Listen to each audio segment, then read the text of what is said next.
I don't think I'm hurting anyone's feelings when I say that most video game movies are terrible. I'm not too sure why. You got all the good source material right there and you're still messing it up. There's only like maybe 3 good video game movies I could think of at the top of my head, and that's not a good number considering there's a lot according to Wikipedia. Everything from Beloved to Infamous to what the heck is this? There's only one way to fairly judge the world of video game movies, and that is to watch them all, which I have nobly sacrificed myself to do today. We're only going to be watching movies that focus and take place within the game's world itself, so no wizard, pixels, or free guy. It's gotta be a game that exists in the real world, turned into a movie. And when I say movie, I'm mainly talking about big theatrical movies. For example, I will be looking at a few Pokemon movies, but there's honestly so many of them that are just fine, essentially being glorified made-for-TV movies, which is totally cool and they are good. I just gotta draw the line somewhere. So without any more delay, please get comfy and give me $27 for a small popcorn as we embark on this journey through every video game movie. Oh boy, we're starting with a classic. The Super Mario Bros. Movie was released in theaters on May 21st, 1993. It was the first live-action video game movie to exist, and with such a beloved game like Mario, easily the most popular video game series at the time, there was a lot to live up to, and kids everywhere were excited to see Mario on the big screen. You almost couldn't make a worse movie if you tried. Yeah, I know that's not a hot take, and you've been hearing that for years. Believe me, I wish I could say that, oh, the Mario movie is a charming, misunderstood masterpiece or something. But I'd be lying. The movie follows Mario and Luigi as normal Italian plumbers living in New York, where there's this multi-dimensional portal that takes them to Dino Hatton, the seedy underground city where Bowser and the Goombas live. As a concept, I don't totally hate it. It's just nothing about this feels like Mario. Bowser is this goofy suit-wearing businessman, Daisy is just some girl, Peach is nowhere to be found, and since this movie came out in the 90s, anything dinosaur-related would have to look like Jurassic Park. Which is why Yoshi looks like a horrifying velociraptor as opposed to a cute dragon thing. My biggest complaint with the movie is that there's just too much talking. Like, it's a movie for kids. Kids don't care about political discourse or societal standards. We want to see Mario say woohoo and throw a fireball. There's a lot of people that say the Mario movie is so bad it's good, but I personally don't agree with that. If you're with friends and want something to make fun of, there's not enough accidentally bad moments that'll have you all laughing. Every scene just feels like a meme. Like, check out the Mario Brothers in their new game. Mario and Luigi get detained by the police, or Daisy has a gun. It's bad, and not in a charming way years later. Definitely a bad start for the video game movie's reputations. At least here in America, because in Japan 1986, they would get the movie Super Mario Bros. The Great Mission to Rescue Princess Peach. The movie actually shares a few plot points with the live-action one that would come out years later. Mario and Luigi are normal Italian plumbers that travel to another world to stop Bowser and save the girl. In anime, this is known as an isekai, where a normal person gets stuck in a virtual world. And apparently this Mario movie was the earliest anime to involve a video game isekai. There's a fun fact for you. This is more what you'd expect from a Mario movie. Colorful worlds, cute characters, action, adventure, no dancing with sassy women or police detaining scenes. Luigi also has a blue and yellow outfit as opposed to his trademarked green. I don't know why, I guess they just said whatever. Luigi was barely a character at this time. But yeah man, this is how you do a Mario movie correctly. And at the time of recording this video, the new Mario movie isn't out yet, but I'm sure it'll be good. Please don't make me eat my words. November 4th, 1994 saw the release of Double Dragon the movie. The game, if you don't know, follows Billy and Jimmy beating up gangs for stealing their girlfriend. The movie doesn't really follow that plot line, however. We're instead dealing with this ancient cursed medallion called the Double Dragon that this corrupt businessman is looking for. He has one half already and needs the other to take over and rule Los Angeles. Okay, well hey, start small and work your way up. That's a smart, goal-oriented villain. Our main characters, Billy and Jimmy, are very 90s. Very Bill and Ted, if you know what I mean. If you had a movie with two young guys as your stars, for some reason they had to be goofy. I don't know, yell at the 90s. There's a lot of cool character designs for the villains, I gotta give them that.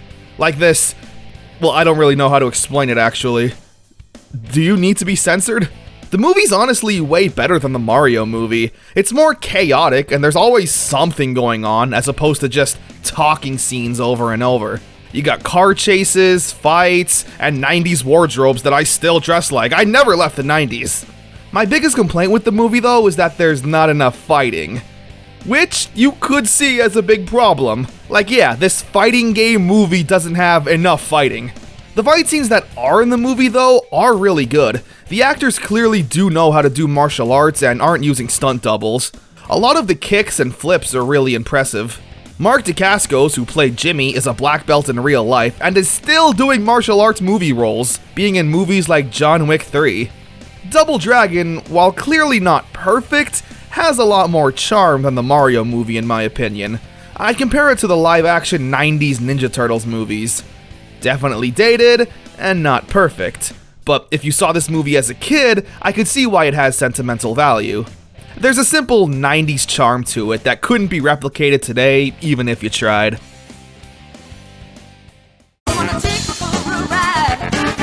Oh my god, another classic. Street Fighter the movie. You guys like memes from 2008? Of course! Okay, I'm done with that. This movie is so silly. When you think of the main character of Street Fighter, who comes to mind? Either Ryu or Chun-Li, right? Well, in this movie, the main character is Guile, played by Jean-Claude Van Damme. Allow me to repeat, Guile, the hardcore US American soldier character with blonde hair and camo pants, is played by Jean-Claude Van Damme, who was born in Belgium. And I'm going to kick that son of a bitch Bison's ass so hard. How does this happen? I refuse to believe that this isn't a fan movie that somehow got popular. Everyone overacts like crazy, they deliver their lines and emote facially in the most over-the-top ways every single time they talk. I actually don't have a problem with the goofiness though. I'd rather a movie be chaotic and fun as opposed to stale and boring. Like when M. Bison, the big evil final boss character, is controlling his bombs using an arcade joystick and buttons to control it. Like bro, why are they still colorful? Couldn't you paint them evil black or something? Street Fighter the movie's biggest weakness though is that it doesn't feel like Street Fighter. They're rarely on the streets and rarely fighting. It's a war movie. When we see the good guys, it's all people in army uniforms planning to attack or using guns. And when we see the bad guys, they're in an evil lair discussing military strategy. At the time, it wasn't a movie I liked, but looking back, it's, still not good, but once again, another fun movie you can at least make fun of and enjoy all the way through. The first time I saw Ryu and Ken in the movie, I was like, what is this? They look like cosplayers, two scrawny guys in karate uniforms. This is during the final attack of the movie. Why aren't they wearing army gear? You set it up this way, movie. You showed us the military, and there's no reason these two should be wearing this. But what the heck do I know? Because this movie grossed $99 million at the box office. For comparison, the Mario movie only grossed $38 million, while Double Dragon only did $4 million. Now that's kind of depressing. At this time, Street Fighter was the most successful video game movie ever, which yes, while a low bar, they still did it. Even releasing a Street Fighter the movie, the game. A game based off the movie, which was based off the game. It sucks. A wannabe Mortal Kombat with digitized actors. Speaking of which... Oh baby, now we're talking. The Mortal Kombat movie is easily in the top 5 best video game movies of all time. We're just starting, but I will stick by that statement no matter what. Yeah, you could argue and say that it's pure nostalgia and that I'm speaking with nostalgia goggles on, but to those people I'd tell you to shut up before I punch you in the chestnuts like Johnny Cage did to Goro. Bam! Mortal Kombat the movie was released on August 18th, 1995. We follow Liu Kang, who's looking for his brother's murderer, Shang Tsung. Alongside him are Sonya Blade and Johnny Cage, who are on the island for other reasons. Sonya's looking for the criminal Kano, and Johnny wants respect, I think, I don't know. The strength of this movie is that it doesn't try and get ambitious with its plot. The game is about a martial arts tournament, and the movie is about a martial arts tournament. Things like Liu Kang's brother being killed and that being his motivation to come to the island, as opposed to just being some generic Shaolin warrior who was chosen to go, is a much more engaging character trait. The Johnny Cage and Sonya love story that we see so common nowadays also started off in this movie. The fight scenes are also pretty hit or miss. Like Liu Kang versus Sub-Zero, this should be a cool fight scene, but it lasts like 2 minutes and ends with Liu Kang throwing a bucket of water at Sub-Zero. And he dies. Okay then. But Johnny Cage versus Scorpion is awesome, going to cool areas and beating the heck out of each other. Goro is also a big highlight. CGI was not perfect in the 90s, and Goro easily could have been a disaster since, there's no 8-foot-tall, 4-armed actors around anymore, and not since the 50s. So Goro being a practical effect with multiple puppeteers controlling him is awesome. And it looks really good, I don't care what anyone says. But the icing on top of the Mortal Kombat cake easily has to be the main theme song by Techno Syndrome.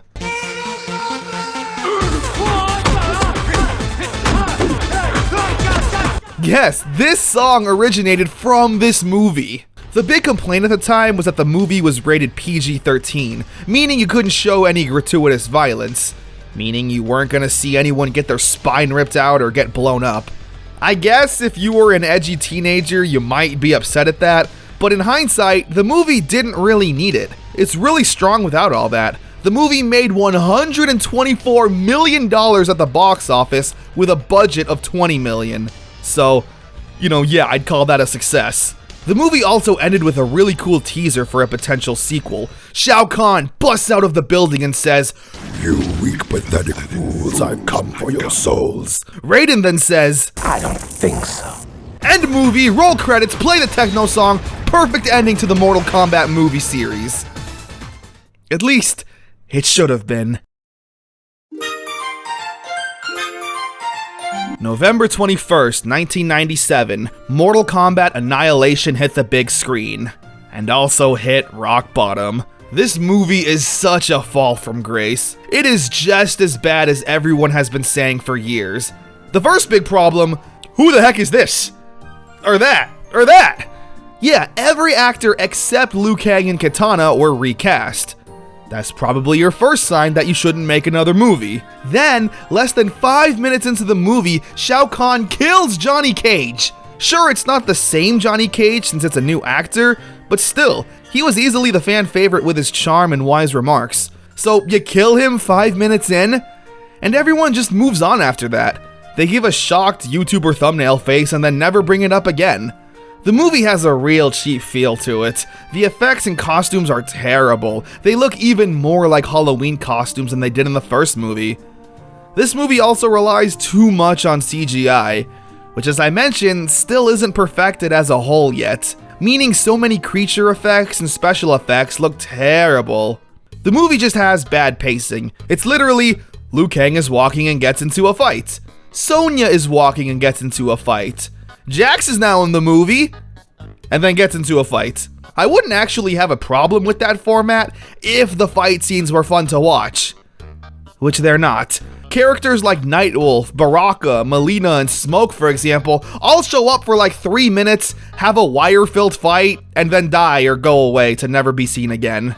Shiva looks terrible. Ermac and Noob Saibot literally just show up in the last 15 minutes of the movie. And Shao Kahn isn't exactly an intimidating figure in this movie. They needed a wrestler to portray him. Someone big and muscly who'll tower over everyone. He just looks like a normal guy next to Liu Kang.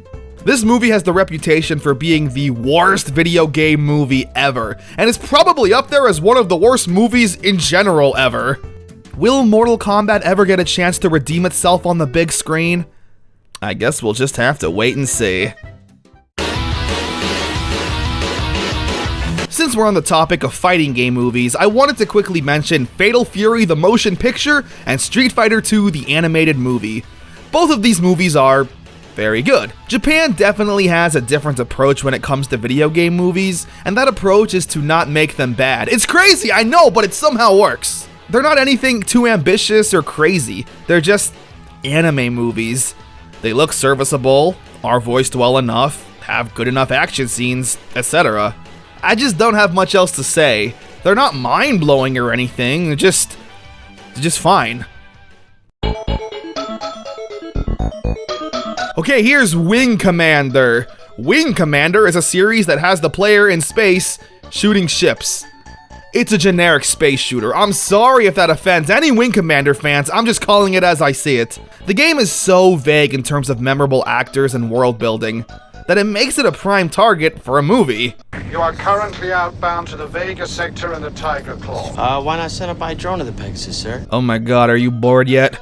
Because I was about 15 minutes into this movie. Wing Commander is as generic as a bread sandwich. Nothing going on, nothing interesting. The most interesting part about this movie is that it stars Freddie Prinze Jr. and Matthew Lillard. Yeah, I like them better in Scooby-Doo. This is one of those movies you watch with a friend or something and say things like, "Hey, did you know that this was based off a video game?" And then they say, "Oh, cool." Yeah, the movie was a bomb, both critically and commercially, costing $27 million to make and raking in a measly $11 million at the box office. I can't say I'm surprised. You had a better chance if you instead named the movie Space Movie. Hey now, who's ready to cry? Released on November 12th, 1999. In the 90s, Pokemon ruled the world. Everybody knew Pikachu. Even your mom, who knows nothing about Pokemon, was able to see that cute little electric rat and say, "Hey, Pikachu?" Pokemon was so big that the first movie was literally called Pokemon the First Movie. Kids all around the world were excited. Even Burger King got in on the action, giving away golden cards made with real gold for every Burger King Happy Meal thing. The movie itself had a grand presentation, starting off with a short, Pikachu's Vacation. It was a cute little introduction where all the Pokemon were just doing cute things. It's really basic and there's not much going on, but that's honestly all it needed to be. Kids were going to lose their minds seeing Pokemon on the big screen, regardless of what they were doing. The main story follows Mewtwo wanting revenge on humanity after finding out he was created in a lab and is simply a copy of Mew, and Ash and his friends need to stop him. It's a plot worthy of a movie. I feel like future Pokemon movies don't carry the weight of this one. The final battle where the Pokemon fight with their clones and Ash trying to punch Mewtwo, okay, good for you, I like the spirit. Ash turning into stone, literally dying momentarily, Pikachu crying over his body, this is really sad stuff. Financially speaking, the movie was a complete success, costing $5 million to make and grossing $170 million at the box offices. The movie has a Rotten Tomatoes ranking of 15%, which is incredibly low. Who's going out of their way to rate the first Pokemon movie that low? You should be punched and turned to stone. 1 year later, the world would see Pokemon 2000. Because it was released in the year 2000. Both of these Pokemon movies have the laziest names, it's hilarious. Just like the first movie, we start off with a 20-minute short, Pikachu's Rescue Adventure. It follows the Pokemon trying to find a missing Execute egg. It's again really simple and just an excuse for the kids to see the Pokemon doing cute Pokemon things. The main story follows Articuno, Zapdos, and Moltres, and how if one of them gets caught, the balance of nature of the world goes berserk. Since the movie is about the legendary Pokemon, the story just naturally feels more grand. Like, it's not as easy. Ash just can't throw out a Caterpie to try and capture Zapdos, it's not gonna work. I don't remember watching this one as much as a kid, but upon rewatching it as an adult, it definitely holds up. A good follow-up to the first Pokemon movie. Alright, I just realized that YouTube copyright hates Pokemon footage, so I'm gonna make this one quick. Pokemon 3 the movie. Once again, great name. It's pretty sad. You got this depressed little girl who talks to Entei, but it's not really Entei, it's just an illusion to represent her dad. Her dead dad, that's sad. Sad dead dad. It's another good movie, I just don't want to get hit with a copyright claim. It's around this point also where the movies start to lose the grandeur and epic feeling, being released at this point on a yearly basis. But it's still a fantastic movie, don't get me wrong. Oh Jesus. Final Fantasy: The Spirits Within. I know a grand total of one person who likes this movie, and it's not me. I just think this movie's boring as hell. When I think of Final Fantasy, I don't think of generic Space Marine movie. None of these characters stand out from the crowd. Who's the main character? Is it you? Or you? Where are the swords and the magic? Why is this such a wannabe Matrix? How come the characters have that Uncanny Valley Polar Express looking face? I mean, hey, what the hell do I know? The movie grossed $88 million at the box office and has a 44% on Rotten Tomatoes, which, may I remind you, Pokemon the first movie only had 15%. So, I don't know how much we can trust that. The movie came out in 2001, and the Uncanny Valley CGI actors thing was a pretty big deal at the time, at least for actors. Live-action actors thought they genuinely might be replaced with 3D characters. Aki Ross, the main character in the movie, was literally in Maxim's top 100 hottest women in 2001. She's not real! You think people are weird nowadays about fake anime girls? A CGI character was in the top 100 hottest women. I feel so bad for anyone who ranked under her. Some people like this movie. Some people also like getting their junk stepped on, so take that for what you will. It's not a terrible movie. It's just boring. Which in some ways is worse than being bad. Lara Croft Tomb Raider. Man, I remember seeing this movie everywhere when I was a kid. It was massive. This was probably the first video game movie also where, as a kid, I knew Tomb Raider as a movie first before realizing later in life that it was based off a video game. Mainly because I only had Nintendo consoles as a kid. I've still never really played Tomb Raider if I'm being honest, but oh my gosh did this movie portray it as the most chaotic game ever. Lara Croft fights training robots, flies around her mansion fighting off armies. She's a total adrenaline junkie. I don't know if she's like this in the games, but this movie easily portrays one of the strongest and most badass women in movies. Angelina Jolie does an amazing job portraying this version of Lara Croft. And god, does she just look so hot. Seriously, she fights a giant stone golem. Does this stuff happen in the game? This is an action video game movie done right. Lara is a woman you don't want to mess with. Tomb Raider was the highest grossing film on its opening weekend. Think about that! It wasn't just the highest grossing video game movie, but movie in general. Tomb Raider raked in over $200 million at the box office worldwide. It would take 9 years for another video game movie to be more financially successful than this. I think the casting of Angelina Jolie helped a ton. She's a big name for the mainstream audience, as well as an incredible actress who's captured the heart of millions. Awesome movie. So it begins. You know, I'm so torn on this movie. Resident Evil the game has such a basic premise. There's a zombie outbreak and you need to explore this mansion as either Chris Redfield or Jill Valentine to uncover its secrets. The movie doesn't really follow any of that. Like, yeah, the Umbrella Corporation does exist, and the characters do explore a facility of some kind, but it's less scary when we're following a whole army of military people. Chris and Jill literally don't exist in this movie. We instead follow an original character, Alice, played by Mila Jovovich. She's kind of an amalgamation of every Resident Evil protagonist. She awakens and has amnesia in the beginning of the movie, so she's essentially meant to be the viewer who knows nothing about the series, trying to figure out what's going on. Alongside her are just other military characters. They're not that interesting and pretty much exist just to die later. Now, with all of my complaints being said, I still do have a soft spot for this movie, because again, as a kid, I didn't know it was based off a video game, and instead just saw it as a zombie movie. It's got a lot of fun, campy elements to it. There's a laser room the characters get stuck in. Alice fights a zombie dog at one point, runs up the wall in an over-the-top way, and kicks the dog in the face.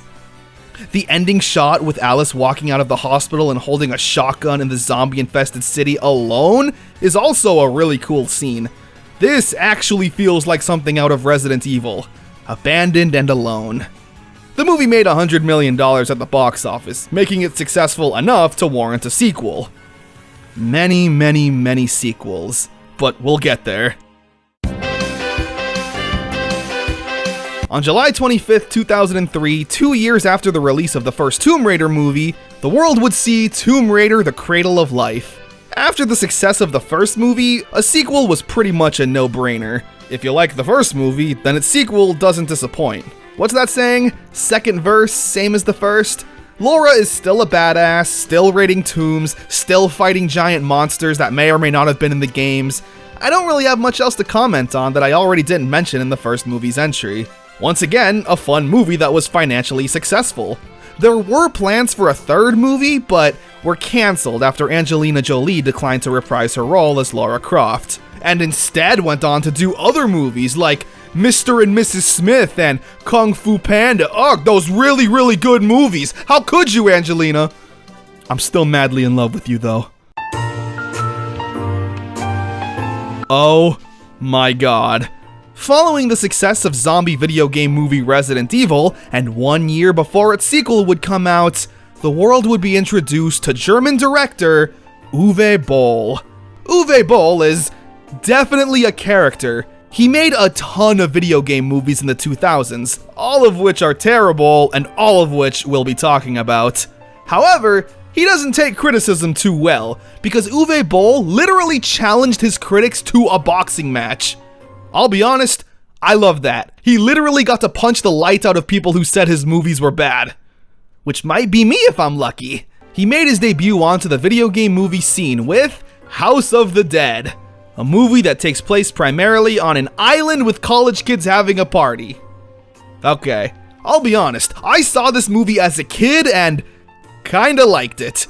Mainly for its cheesiness, the action scenes where the characters are shooting the zombies literally just splices in footage from the arcade game in case you forgot what you were watching, and the fight scenes are just so cheesy. The camera moves around the characters like the Matrix, there's slow motion everywhere. Say what you will about the movie, one thing that it's not is boring.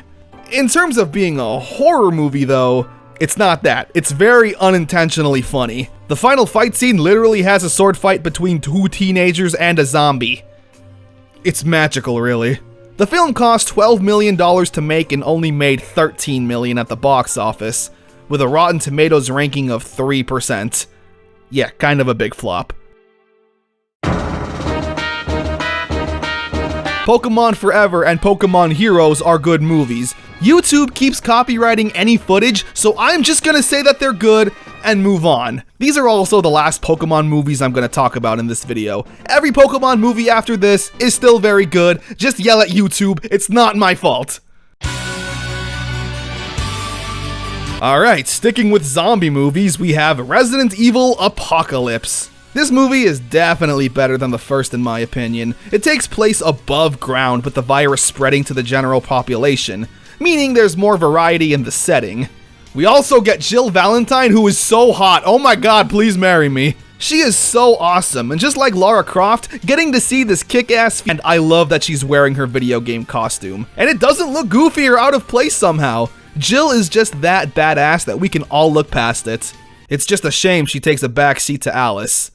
Yeah, Alice is here again, literally portraying the same character as Jill. She's combat ready, doesn't take crap from anyone, is skilled with guns, but why is she here? We literally have Jill now. Speaking of Resident Evil characters that actually show up in the Resident Evil movie, Nemesis. He's here, he's scary, he's cool, I like it. Even if he does get whooped in a fist fight by Alice. This movie feels like they were actually given a budget to work with now, since the first movie was a success. Apocalypse definitely has the best reputation with Resident Evil fans, but I think this was the last good Resident Evil movie, before things got, well, you'll see. For now, Resident Evil Apocalypse was a very good follow-up and made $129 million on a budget of $45 million. I can't say I'm excited to see the Resident Evil series from here on out. All I can say is that I hope Jill is in them. I love you so much. Alone in the Dark is a survival horror PC game where you play as an investigator and exploring a haunted house full of monsters and creatures. Literally one of the simplest concepts to make a movie out of. One problem. This movie was directed by Uwe Boll. This movie is so bad. The acting is terrible, the creature effects are straight out of the PS1, and the soundtrack includes heavy metal, which isn't scary, it gives off the impression you're trying to be cool and epic. This is meant to be a horror movie, right? So if the monsters aren't scary and are instead goofy looking, and our characters are constantly shooting machine guns at them, how is that supposed to be scary? The best word to describe this movie is edgy. Take that, Uwe Boll, you don't want none of this smoke. Dwayne "The Rock" Johnson and Doom. On paper, that sounds like a match made in heaven. Unfortunately, this is 2005 and The Rock wasn't as big of a Hollywood actor as he is now. Doom is not good. The characters are in space, sure, but there's no mention of demons or hell, and instead focusing on a virus, mutation, and space zombies. Literally, they are space zombies! It sucks because the 2000s were obsessed with zombies. So the only way I could see a Doom movie getting pitched and greenlit in 2005 was if you said that there were zombies. Because of that, the movie is just a generic space zombie movie. You can't even see a majority of this movie, it's so dark and sterile. The only setting is this ship, which gets boring after like 10 minutes. The best part of the movie is literally the 4 minutes near the end where it goes into first person and is like, hey, remember the game? The swerve of The Rock being the bad guy is also fun to watch years later, considering now he's pretty typecast as the good guy, so watching an evil performance is fun. The film was a bomb financially and critically, costing $70 million to make and raking in only $50 million. In 2019, there was a direct-to-video sequel I want to quickly mention because it fucking sucks.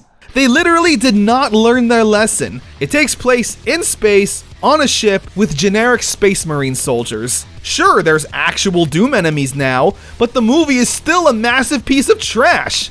And it's even more inexcusable because at this point, Doom 2016 was out, and there was a renewed interest in the series. And you decide to make a sequel to the crappy 2005 movie? Why? What sense does that make? Whatever. That movie also flopped, and absolutely deserved it. It only makes sense to talk about the Animal Crossing movie after Doom, right? For some reason, they're a match made in heaven. Or hell.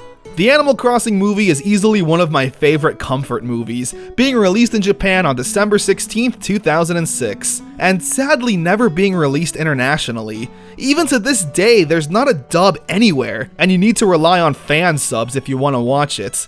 The plot is as Animal Crossing can be.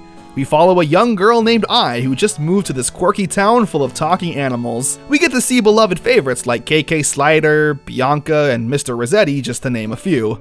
The movie is just so simple and comforting. The music is relaxing, the art style is warm and cute, and gosh dang does it just make you want to move far away from everything you know and love to live in an animal village.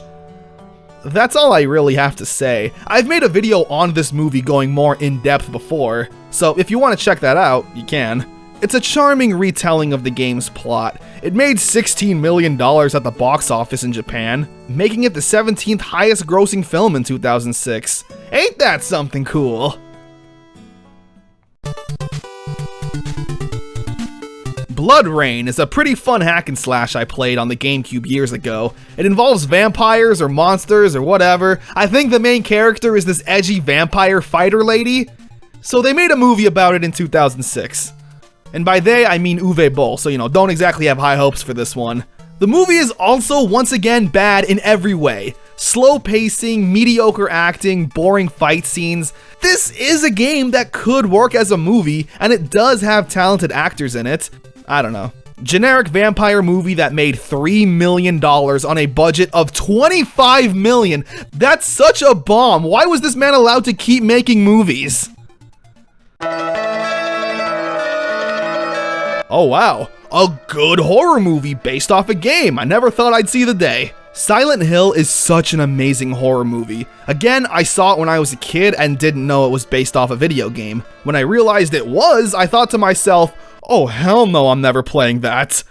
The movie follows our main character named Rose, trying to seek help for her disturbed daughter. After a car crash happens, Rose wakes up in Silent Hill.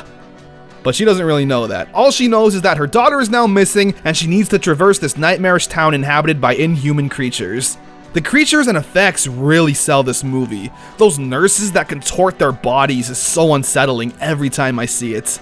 Oh, and Pyramid Head, when he gets a hold of that girl and just, oh, I can't show you, but god, am I still scarred to this day from seeing that. I'm honestly surprised this movie was perfectly able to capture that Silent Hill magic. It would have been way too easy to make this a slasher movie, or make the main character a macho man with a gun shooting his way through the town. It's an amazing psychological horror movie that's considered a cult classic by many. Heck, I knew some girls in high school that loved this movie and never played the games. Fake fan, but you know, whatever. Just kidding. Just watch Silent Hill. It's scary. Okay, here's DOA, Dead or Alive. If you don't know, Dead or Alive is a fighting game featuring big booby anime girls. Now I'll be honest, I expected this movie to be terrible, but it's awesome. The choreography kicks ass. Everyone clearly had to learn how to fight a little bit and do some of the kicks. The characters also have goofy, bright colored costumes, which I love. It goes well with the cheesy overacting everyone does. This movie somehow has charm when it really shouldn't. This should be a boring, terrible Uwe Boll movie, but he had nothing to do with it. Maybe that's the secret. This movie is just so funny. I honestly think that the fight scenes being so creative and chaotic enough give the movie some merit. The plot, it doesn't matter. You won't care, and I promise you'll forget 10 minutes into the movie. But still, somehow, I like it. I can't explain this. Sure, it only made $7 million and was a total flop. Sure, it's free on YouTube and you can watch it right now, but, I don't know, I lost my train of thought. Good movie, though. Resident Evil Extinction. I think this is where the movie started to get a little awful and pointless. The movies from here on out just seem to have a cheaper feel to them. A lot of shaky cam and action scenes, and we're once again back to another barren location for a majority of this movie, this time taking place in a desert. It feels more like Mad Max than Resident Evil. If you don't care about things like plot and just want to see people shoot guns at zombies, then sure, Extinction is a great movie. I just personally wasn't really impressed with this entry. But again, what do I know? This movie was the most successful Resident Evil movie at this point. At least financially. So take that for what you will.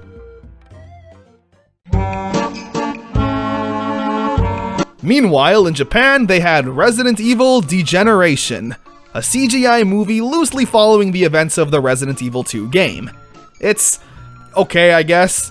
The English dub uses the voice actors from the games, so when Leon talks and he actually sounds like Leon, it's pretty cool. The visuals just sometimes get to me. Sometimes it looks alright, and other times, it's a bad PS2 render. Just like many animated movies, it's fine. Not terrible, not fantastic. Okay, wow, I did not know that there was a Postal movie. Postal, if you don't know, is basically Offensive the video game. Like, the creators of Postal looked at Grand Theft Auto and said, this is a baby game. Let's show you how upset parents can really get. You can shoot people, pee on them, abuse animals, the characters are racist, sexist, every kind of ist there is. How does one even begin to make a movie about this? The light is green. The light is green.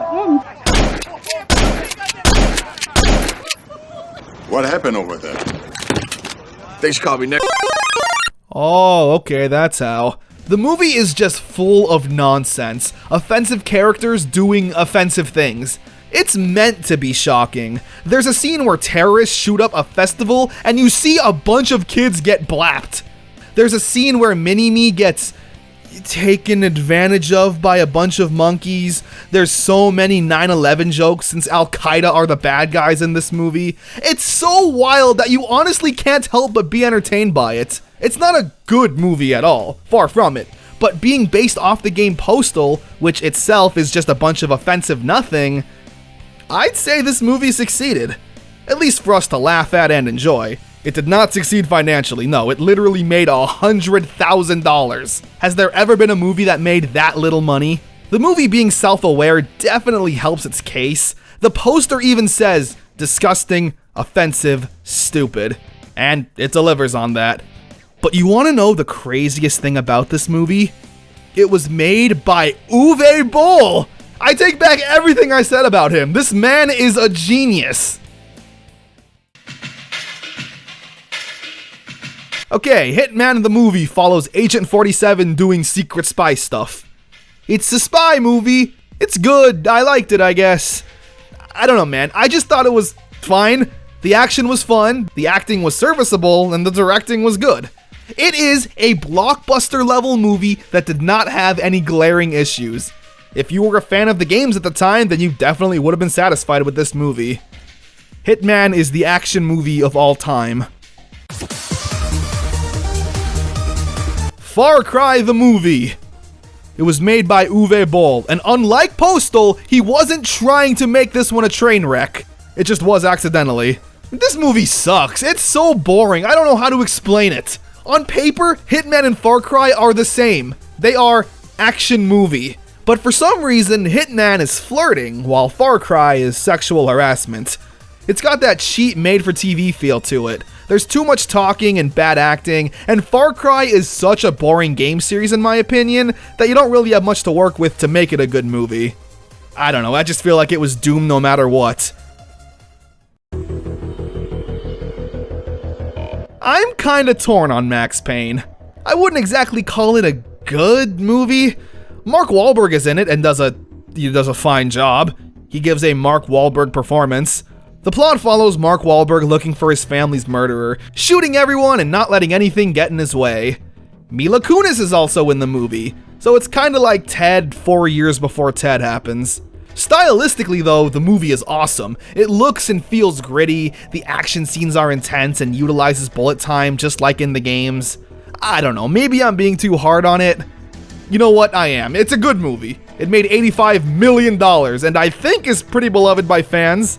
I don't know, I'll have to ask. Oh dang, alright! Tales of Vesperia First Strike. It's a movie that acts as a sequel to the game, Tales of Vesperia. We follow our main characters Yuri and Flynn in the Night Academy going on adventures and hanging out. The movie only kinda works though if you're a fan of the game. Like, if you never played Tales of Vesperia before, you're probably not gonna be too interested in Yuri and Flynn's friendship. Like, you have to know that they were friendly rivals in the game to really care that they're nice to each other in the movie. Like, the movie came out after the game, so being a prequel is kinda not that interesting to me, since we know where these characters are gonna end up. As a fan, I liked it enough, I guess. It just wasn't really going to succeed outside the Tales fanbase. Professor Layton is a puzzle/detective series on the Nintendo DS. He's a charming little detective, and his games will usually end up having you cry in the end. I don't make the rules. Just like the Animal Crossing movie, Professor Layton's movie aims to give the viewer the experience of playing the games through a movie. And if you like it, maybe you'll buy the games as well. It's a really cozy vibe. You don't have to know anything about the games to enjoy it. That's the review, honestly. It's charming, it's cute, and a nice little puzzle movie the whole family can enjoy and try and figure out along the way. And the movie made like $8 million, which hey, for an anime movie, I'll consider that a success. They tried. They really tried again to make another Street Fighter movie. And I'm here to tell you that this movie is somehow worse than the 90s version. I can explain why very easily. Street Fighter: The Legend of Chun-Li is very much the Dragon Ball evolution of video game movies. Chun-Li, while sure, is technically Asian, is just some girl who wears normal street clothes and does martial arts. I don't even know who's supposed to be in this movie. Is Ryu here? Was Blanca here? It looks like they were so embarrassed at the campiness of the 90s Street Fighter movie that they wanted to redeem themselves and make a gritty, realistic Street Fighter movie. It sucks. It's boring. Just look at this poster. It literally looks like Dragon Ball Evolution, which is not something you ever want to be compared to.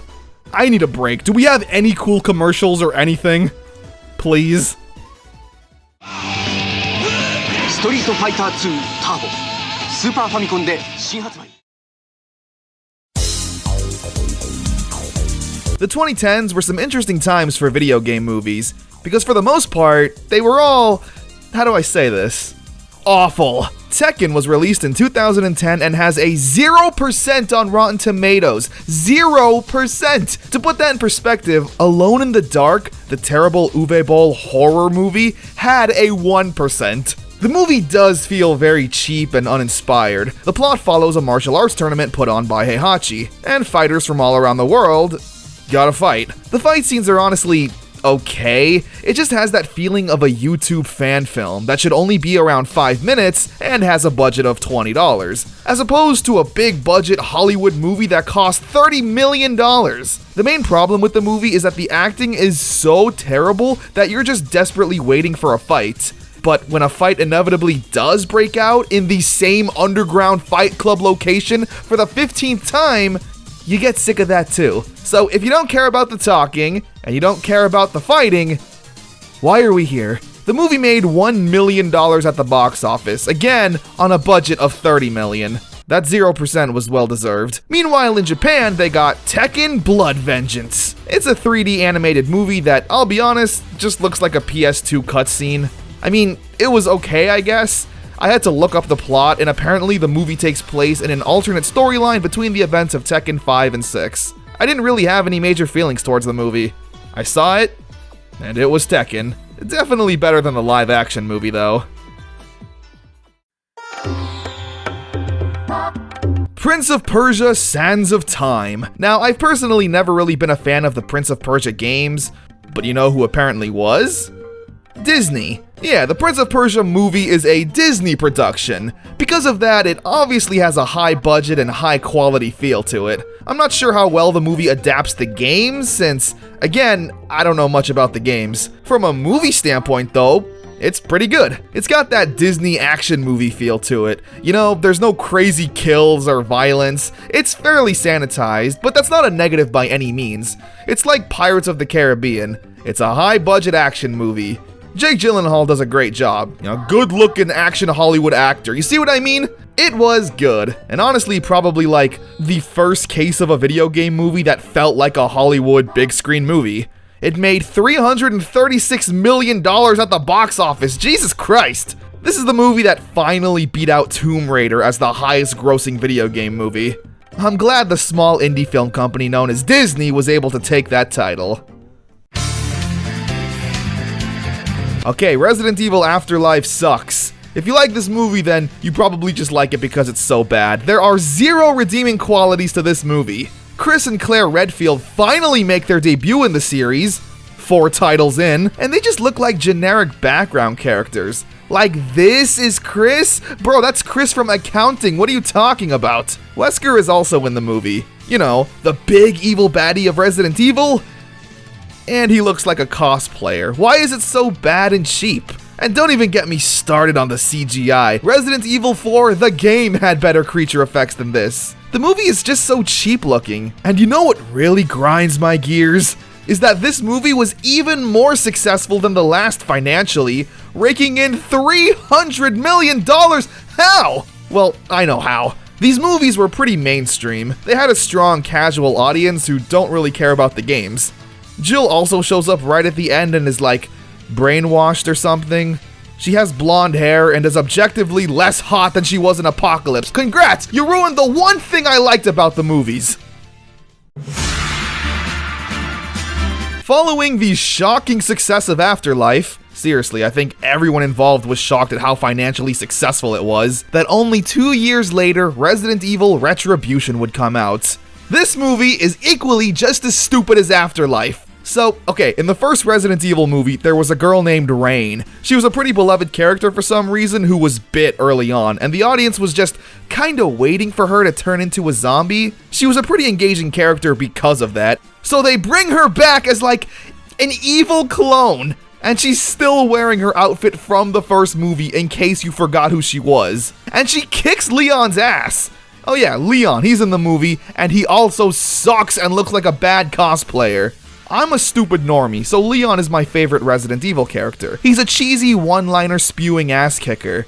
But in this movie, he's such a pushover. He can't do anything himself and is just like every other Resident Evil protagonist from the game. He takes a backseat to Alice. Ada Wong is in the movie, because why not? This movie was just throwing in characters left and right. I haven't been explaining the plot of these movies because, you know, who cares? The plot fell off the rails after the second movie. Just like the games at the time, the plot just got overly complicated and stupid. Seriously, we're dealing with cloning and stuff now. But I think you know what comes next, right? The movie sucks but made a ton of money. This time only $240 million. People really loved this movie series, didn't they? Okay, Silent Hill Revelation. As a random horror movie you can watch with friends on Halloween or whatever, it's alright. As a Silent Hill movie, though, it fails on almost every front and is terrible. The movie feels like it was made by someone who saw the first movie, saw the creepy creatures and scary foggy town and said, yeah, that's it, that's Silent Hill, right? The movie kinda retreads every step from its predecessor, a young woman running around Silent Hill and being confronted by monsters. But instead of the creatures being some kind of representation about our main character, like Silent Hill is supposed to be, it more just feels like, hey, look at this thing, isn't it creepy? They even have the nurses show up again and walk around like stupid zombies, instead of being actually creepy contortionists like they were in the first movie. Like, why are the nurses here again? I'll tell you why. It's because the writers and director and everyone involved in creating this movie clearly doesn't understand what Silent Hill is supposed to be. The worst part is Pyramid Head. He's arguably the most recognizable character in the series, and at the end of the movie, he has a superhero fight scene with another monster defending our main character. That's not what Pyramid Head is! It's kinda like how in the Chris Pratt Jurassic World movies, the T-Rex never eats the good guys and is always saving them. Like, it's their guardian angel. Again, as a Silent Hill movie, it's bad. But as just some random horror movie, it's okay, I guess. It wasn't super successful, and Konami now just uses Silent Hill as a pachinko machine. Life is unfair sometimes. Okay, Need for Speed the movie stars Jesse Pinkman as Jesse Pinkman, but now he races cars. I'll be honest, the movie isn't for me. I don't care about cars, and this movie is obviously just going to be that. What I didn't know, though, was that apparently this is a Disney movie. I'm not kidding. It explains why this movie made $200 million at the box office. It's essentially Disney Fast and Furious. It's not meant for kids or anything, but again, just doesn't do anything too extreme or possibly offensive. Aaron Paul was also hot off Breaking Bad, so I'm sure that helped a ton too. I don't know, man. If you like Fast and Furious as well as Cars, not the Disney movie Cars, but even though this is a Disney movie Cars, but real cars, then sure. This is a fantastic movie. Yokai Watch was definitely past my time. If you don't know, Yokai Watch is essentially Pokemon for a new generation of kids. I don't really know what the games are, I didn't play them or watch the show before checking out this movie, but hey, it's cute and I think yokai are actually a part of Japanese culture, being ghostly creatures that haunt everyday objects. The movie was very cute. You definitely need to be acquainted with the series to have the movie mean anything. The animation and art style is beautiful, the action scenes are intense, and it followed in the footsteps of Pokemon by naming the first movie Yokai Watch the movie. It made $80 million, oh my god! I didn't know Yokai Watch was that big. Good stuff. The future of games and anime revolving around collecting creatures is in good hands. Okay, Hitman Agent 47 is surprisingly not a sequel to the 2007 movie like I thought it was. I was shocked. Literally, I didn't know that until I looked this up on Wikipedia days after watching it. Oops. However, I feel the same about this movie as I did about the other one. It's an action movie. A big production Hollywood action movie with no glaring issues.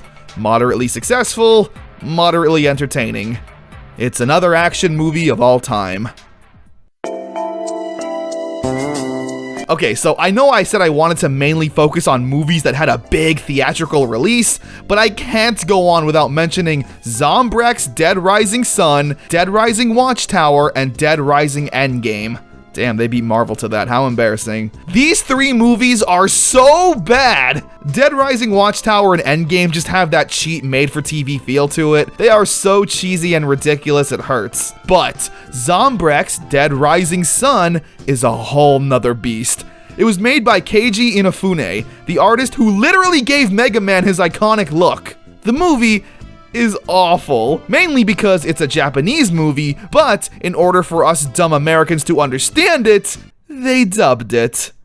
This a government warehouse? Let's find some food. I'm starved. And it sounds like that. Nobody on this set has clearly ever worked on a movie. The camera work is amateur. The sets are non-existent, literally going to what looks like a broom closet. And how is anybody supposed to take this semi-seriously with dubbing like this? If I wasn't paralyzed. Those bastards are insane. Totally insane. That's it, really. The movies have such a terrible reputation online, I feel like it would have been an injustice to not talk about it. Without being released in theaters, I'd have to look up DVD sales to gauge how much money these movies made. But if I had to take a guess, I'd say not a lot.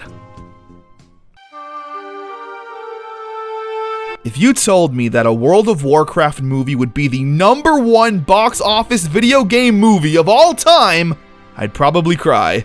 I'm crying right now. Warcraft is a movie about orcs and warriors and magic and World of Warcraft stuff. I don't really know what's a reference to what. I never played WoW. My knowledge of World of Warcraft is anything that was in that South Park episode. I will admit, the movie is very spectacular to look at. All of the creature effects and the world itself feels like a fantasy game come to life. I'm not exactly the target audience for this movie. A WoW fan would definitely be more like, oh my gosh, dude, it's Flingeldorf, I can't believe he's in the movie. As opposed to someone like me who just saw it as a very entertaining fantasy movie. It made $439 million at the box office, which is insane. But apparently the movie still lost money? Damn, I have no idea how movies work. But yeah, good fantasy movie that definitely wanted to flex its high budget.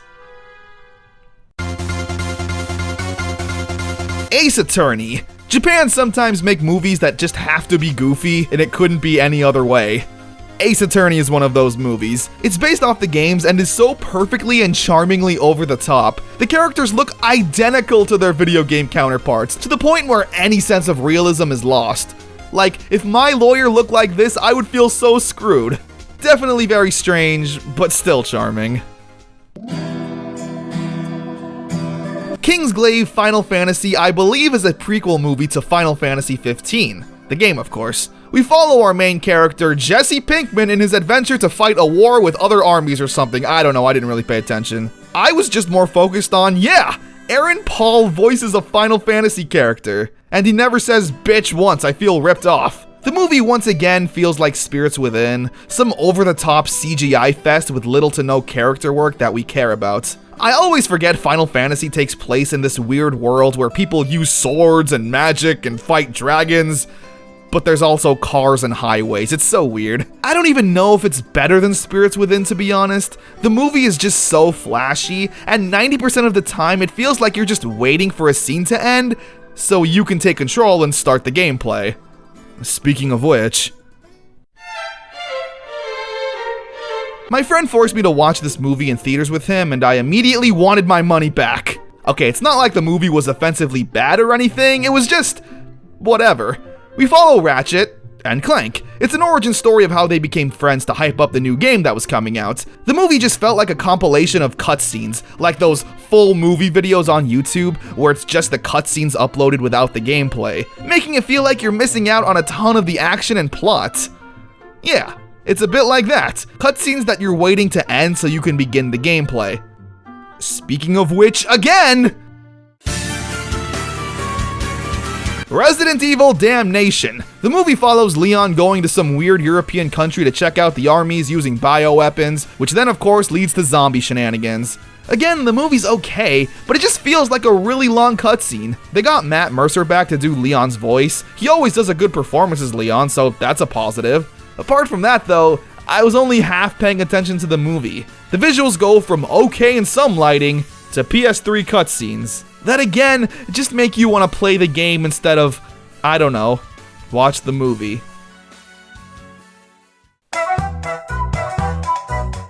I I was about 21 when I heard that there was an Angry Birds movie. My first cynical thought was, oh wow, how original. A stupid Angry Birds movie for all the 6-year-olds and moms to go out and watch. So I never actually watched the movie until I decided to make this video. And my thoughts after all these years?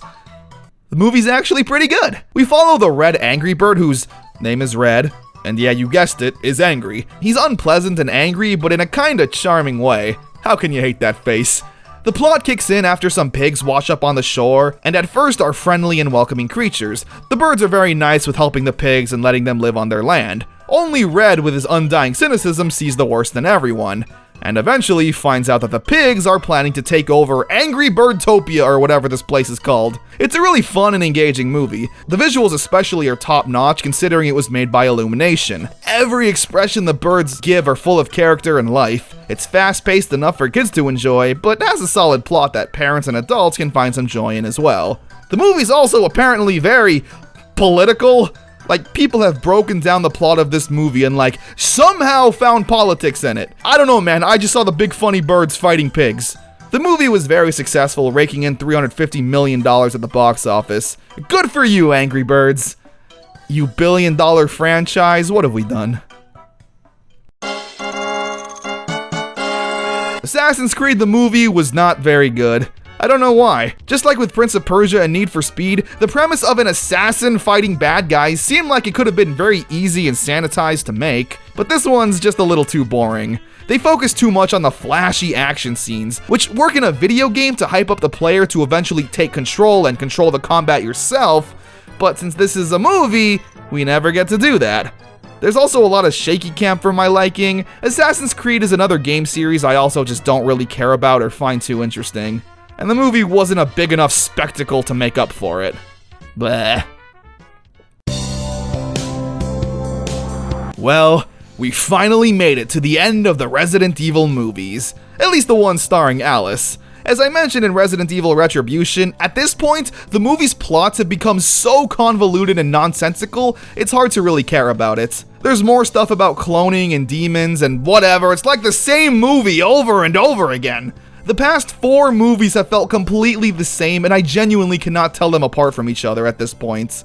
But that's what it's supposed to be, I guess. Action movies that the masses will support. With this one, of course, having the biggest box office numbers, with $312 million. So yeah, this Resident Evil movie going by box office numbers was the biggest, no matter how I feel about the movies personally.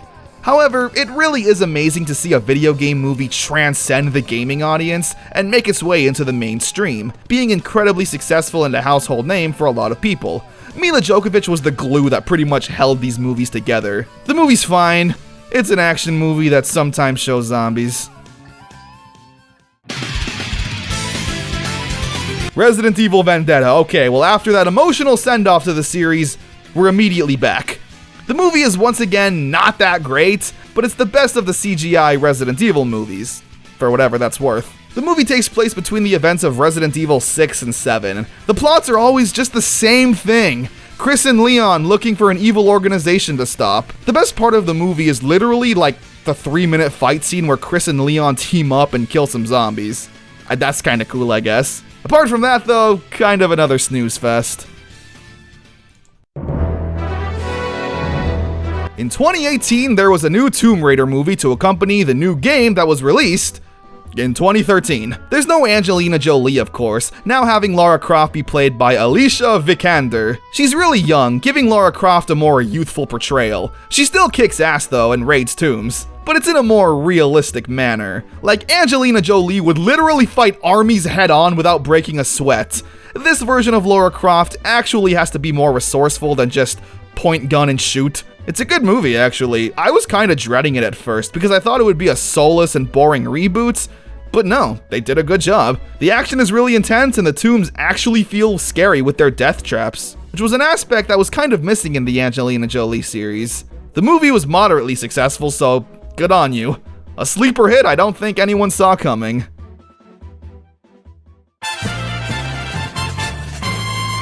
I loved the Rampage game so much when I was a kid. Giant monsters destroying cities all across America and destroying any military force that stands in their way.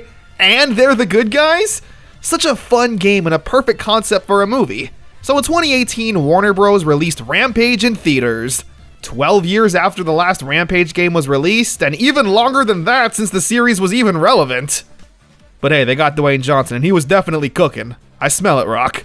Yeah, Dwayne "The Rock" Johnson makes his return to the world of video game movies, now being the big Hollywood actor he is nowadays. Because of this though, The Rock is pretty much the main focus of the movie. Like, it's an action movie following The Rock that just so happens to have giant monsters in it. But I'd be lying if I said it wasn't an entertaining movie. Lizzie and Ralph are kind of weird looking. Lizzie is some weird SCP-862 crocodile monster, Ralph is some giant flying wolf monster, and George is Big Monkey. I'm glad they kept that. I just wish the movie followed the monsters teaming up, destroying the world. Like, I get that's kind of a hard concept to make into a full 2-hour movie, as well as painting the monsters as the good guys, so I won't be too upset there. The Rock plays his part well, too. He's The Rock. There are so many times in the movie he takes the monsters head on himself with a machine gun or something. Only he could pull off something so goofy like that and still make it work. The movie grossed over $400 million, which is pretty good. Probably because it was a movie starring The Rock, but hey, a win's a win. It's a fun giant monster movie. What else can I say? Oh dude, Detective Pikachu was such a big deal when it was announced. Kids and grown-up millennials all around the world were so excited to see another Pokemon movie on the big screen. This time though, going where no Pokemon movie has gone before. Live action. I remember everyone losing their minds when the first trailer was released, myself included. The Pokemon look so good and everyone loves the Mr. Mime scene. It was definitely an odd choice though to make a movie about an obscure DS game that nobody I ever knew ever played. So the movie is definitely more of a detective movie with Ryan Reynolds spewing one-liners than it is a Pokemon battling each other kind of movie. Which I guess helps spread the movie's appeal to people who are like, oh yeah, I remember Pokemon, but wait, Ryan Reynolds is in the movie, we gotta see it now. He does a good job, and seeing Pikachu be a smartass and talk like Ryan Reynolds is pretty funny. The movie does a great job balancing humor and detective work with actual Pokemon fan service and battles. There's a bit of everything for everyone. A fun movie that grossed $433 million, making it the second highest grossing video game movie of all time, just barely behind Warcraft, which kind of upsets me. But hey, what can you do? Alright, The Angry Birds Movie 2. What a name. The second verse, same as the first. The pigs want revenge on the birds for stopping their conquest in the first movie. However, that doesn't last long until there's a new enemy that wants to take over the island. And now the Red Bird and King Pig need to team up to stop it. I don't know, man. Again, it's just okay. If you're a child or mom who loves Angry Birds and enjoyed the first movie, this one won't disappoint you because, again, it's pretty much the same movie. A safe sequel that doesn't do anything crazy. Still charming, still funny, still Angry Birds. And still a billion-dollar franchise. Hell yeah! People were so excited to see a Sonic the Hedgehog movie, and when the first trailer dropped and Sonic meowed and looked like that, everyone was already worried. What's been dubbed as Ugly Sonic is one of the funniest things ever. It was so bad that fans literally bullied a giant movie studio to fix Sonic and make him look cute. And it worked, because another trailer dropped making Sonic actually look like Sonic. What a concept! And the movie was great. It sees Sonic coming into the real world and befriending a cop, whose name is Donut Lord. It's a fun fish-out-of-water story, Sonic fighting the military and needing to stop the evil Dr. Robotnik played by Jim Carrey, who also does a great job of portraying the overly evil and silly villain. The movie honestly flew by the first time I saw it. Before I knew it, the movie was already in the final act. It's a fun time all the way through. Sonic is cute, charming, and a smartass, as he should be. It was nice seeing the movie actually focus on Sonic and not a lot of the human character BS that nobody cares about. What else can I say? 10 out of 10.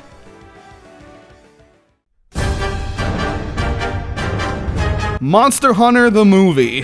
When I first heard this was being made, I was pretty excited. I put so many hours into Monster Hunter World and couldn't wait to see these monsters on the big screen. Then you saw the trailer.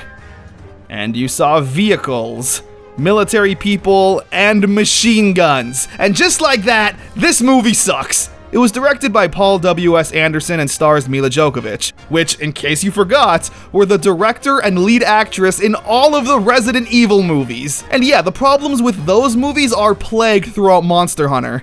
The acting is poor, there's too much stupid dialogue no one cares about, the action scenes are so nauseating with quick cuts thrown in literally every 1 second. Like, how am I supposed to enjoy this action movie when the action sucks? And of course, machine guns. Why would you set this movie in a modern world with machine guns? The best part of the movie is seeing all the monsters and creatures on the big screen.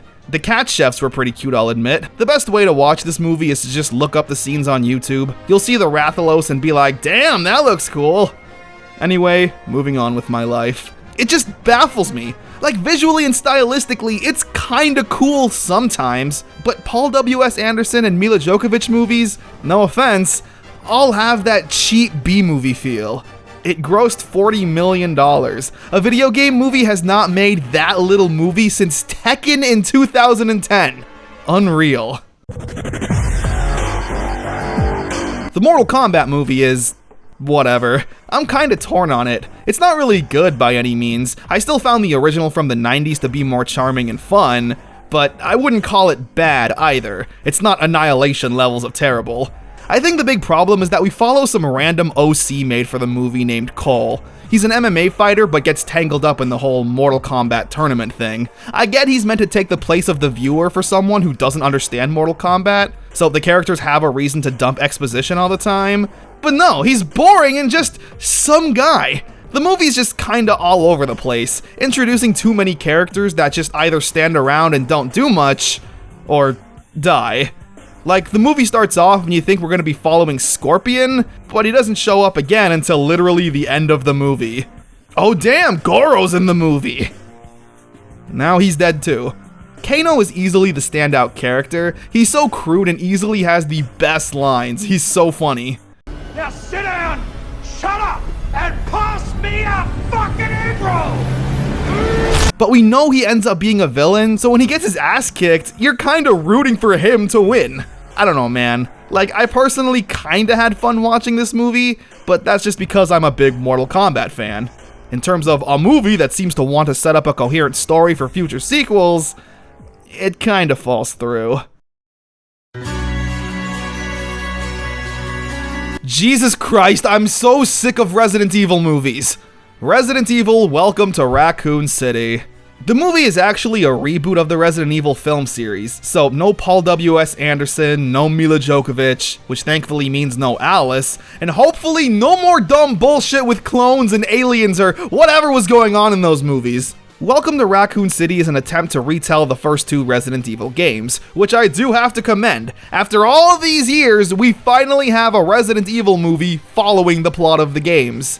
I've seen this movie get a ton of flack online, for a lot of fair reasons like poor acting and whatever attempt at CGI this is, but personally, I thought it was just okay.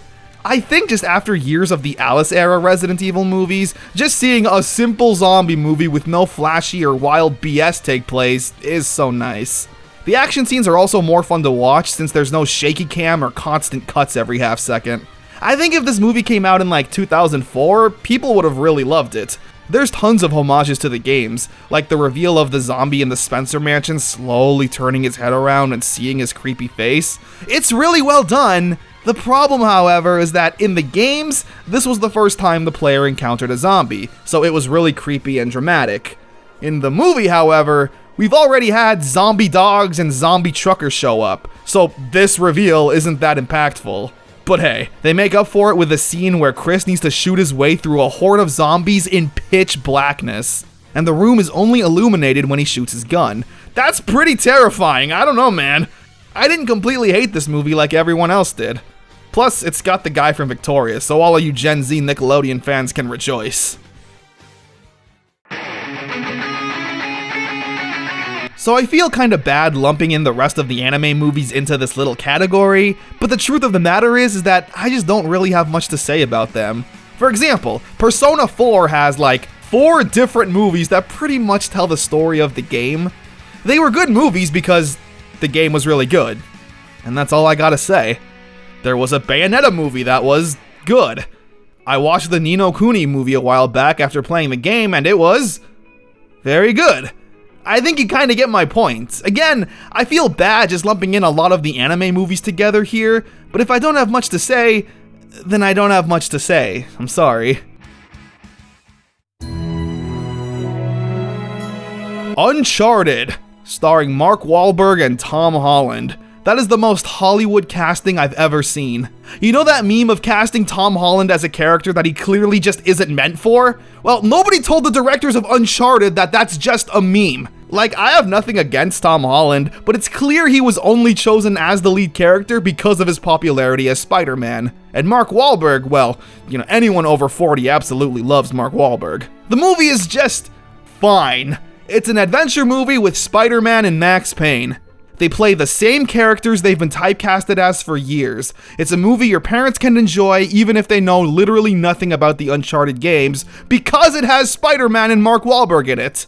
Literally, there's a clip of the movie on YouTube called Tom Holland Meets Mark Wahlberg. It's the most whatever adventure movie of all time, and you'll probably forget everything about it 3 days after seeing it. Apart from the fact it had Tom Holland and Marky Mark in it. It made $400 million. Sonic 2 the movie. After the success of the first Sonic movie, a sequel was a no-brainer, especially with the cliffhanger of Tails making his debut. The movie takes everything that made the first movie great and amplified it by 100. Sonic, Tails, and Knuckles being in this movie really makes it feel like a Sonic movie. Robotnik also makes his return, now looking more bald and mustachy than ever. The movie just feels more like Sonic the Hedgehog. Like in the first movie, we pretty much only had Sonic. There's the Chaos Emeralds, more cute interactions with Sonic and Tails, and the patented Sonic going down a hill on a makeshift skateboard/snowboard. The only gripe I have with the movie is the wedding stuff. Donut Lord's wife's sister is getting married and he's trying to fit in. There's a good bit of screen time with it that I don't really care about. I think they did this because they wanted Sonic and friends to have more of their own little adventure with as little human character interaction as possible, which I'm all for, and they do tie it in nicely by the end, but I could have done with a lot less of it. Apart from that though, I have no other complaints with the movie. Again, it flew by and was so much fun beginning to end. I'm honestly so excited for the future of these movies. They seem to constantly end with a teaser introducing a new character. It's only a matter of time until the next Sonic movie teases a Big the Cat debut. That movie will for sure make $200 billion! The new animated Super Mario Bros. Movie isn't out at the time of recording this, so let me prep myself. The Mario movie was absolutely fantastic and exceeded my expectations of fun. Okay, take 2. The Super Mario Bros. Movie sucked, and I can't believe they did that to Mario. Uwe Boll could have made a better Mario movie. And just like that, we've talked about pretty much every single video game movie that saw a big theatrical release. From beginning to end, it was definitely a journey. At the beginning of the video, I said that I thought most video game movies were pretty terrible. But how do I feel now, after I've actually sat down and watched through all of them with an older and more analytical eye? Well, a lot of them still pretty much suck ice cream through a straw. Some of them were definitely better than I remember, while others were a total pain to sit through again. So, let's give my official waffle rankings of every video game movie. Oh boy. 63, the worst video game movie of all time. Street Fighter: The Legend of Chun-Li. Look at that, an Uwe Boll movie wasn't even the worst. Please don't fight me. Alone in the Dark, there's Uwe Boll.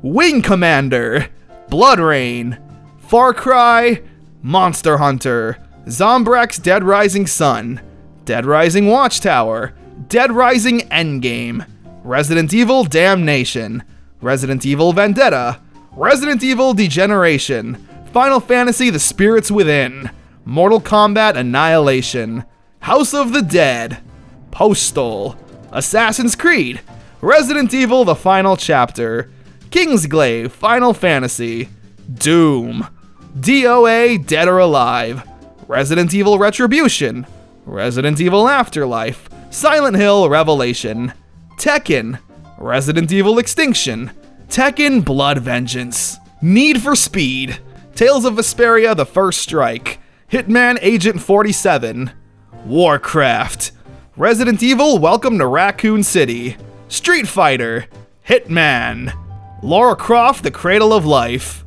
the Super Mario Bros. Movie, Double Dragon, Uncharted, Ratchet Clank, Tomb Raider 2018, Pokemon Forever, Resident Evil 1, Resident Evil Apocalypse, Street Fighter 2 The Animated Movie, Fatal Fury The Motion Picture, Prince of Persia The Sands of Time, Pokemon 3 The Movie, Professor Layton and the Eternal Diva, Ace Attorney, the first Tomb Raider movie, Angry Birds 2, Yokai Watch the movie, Mortal Kombat 2021, Max Payne, I think this is higher than I intended, the first Mortal Kombat movie, Pokemon 2000, Detective Pikachu, Rampage, the first Angry Birds movie, Sonic 1, Pokemon Mewtwo Strikes Back, Silent Hill, and number 1, Sonic the Hedgehog 2. So, there you go. What a video. Video game movies, I think, are forever going to be either the greatest piece of cinema ever, or an atrocity so bad that you'll wish movies never existed. Let me know your favorite and least favorite down below, and if you made it this far, then that $50 popcorn was definitely worth it.